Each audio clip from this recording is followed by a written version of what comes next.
President Shahabuddin Chuppu তার কিছু কুকীর্তির কথা মাননীয় স্পিকার হাউসের সামনে তুলে ধরছি। তিনি দুদকের কমিশনার ছিলেন।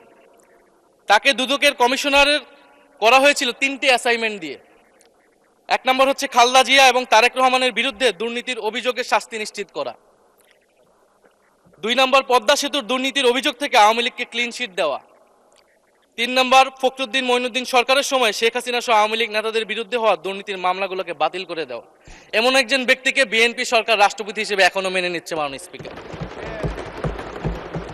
আরেকটি ঘটনা বলি, 2009 সালে শেখ হাসিনার ক্যাঙ্গারু আদালতের নির্দেশে এই শাহাবুদ্দিন চুপ্পুর নেতৃত্বে 3 সদস্যের judicial inquiry commission on minority torture in 2001 করেছিল শেখ হাসিনার ক্যাঙ্গারু কোর্ট।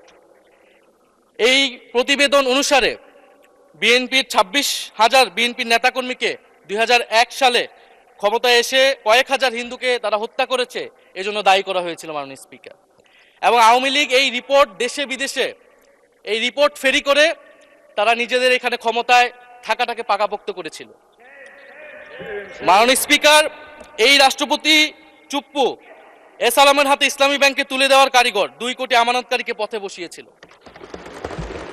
এবং জুলাই গণহত্যার সময় তার ভূমিকা, ফ্যাসিবাদের সাথে তার সংশ্লিষ্টতা সবকিছু আমরা জানি। আমাদের দুর্ভাগ্য, এই দুর্নীতিবাজ, অপদার্থ, মিথ্যুক, গণহত্যার দোসর এখনো বাংলাদেশের রাষ্ট্রপতি। একটা আলোচনা কয়েকবার এসেছে যে রাষ্ট্রপতির অধীনে কেন শপথ নিয়েছি আমরা বলতে এখানে ব্যক্তিগতভাবে আমার কথাই বলেছে, কারণ আমি এখানে শপথ নিয়েছিলাম। তো মাননীয় স্পিকার, সেই সময়ের প্রেক্ষাপট আর এখনকার প্রেক্ষাপট কি এক? জুলাই গণ অভ্যুত্থানের পরে 5ই আগস্টের পরে আমাদের সামনে 2টা অপশন ছিল। আমরা বলেছিলাম জাতীয় সরকার করতে হবে, সেই জাতীয় সরকারের প্রস্তাব বিএনপি নাকচ করে দিয়েছে।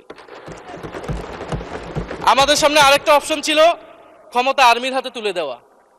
যদি আমরা সেই দিকে আগাতাম আজকে তারা এখানে বসতে পারতেন কিনা মাননীয় স্পিকার সেটা সন্দেহ আছে।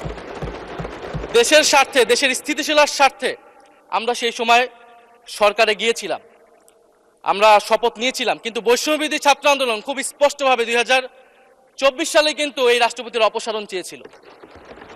সেই সময় সাংবিধানিক ধারাবাহিকতার কথা বলে রাষ্ট্রপতির পক্ষে অবস্থান নিয়েছিল বিএনপির মহাসচিব মির্জা ফখরুল আলমগীর সাহেব, তিনি নিজেই কথা বলেছিলেন।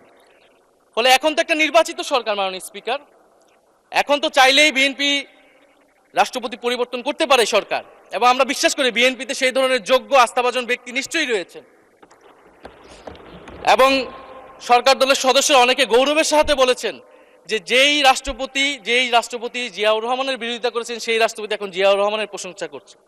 মাননীয় স্পিকার, গাধাকে দিয়ে আপনি হাল চাষ করিয়ে এটার মধ্যে কোনো বাহাদুরি নাই। এটা আপনাদের দেউলিয়ত্ব, সরকারের দেউলিয়াত্ব যে সরকার এখনো রাষ্ট্রপতি পরিবর্তন করতে পারছে না মাননীয় স্পিকার।